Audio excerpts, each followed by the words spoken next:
Hello, in this video I want to show you how to enter BIOS in a Gigabyte motherboard.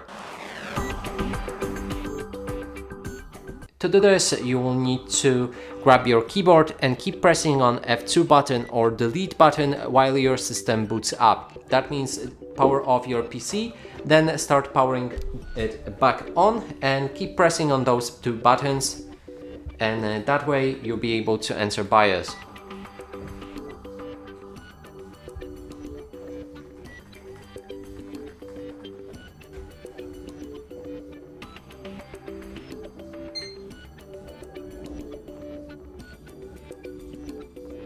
Just like that.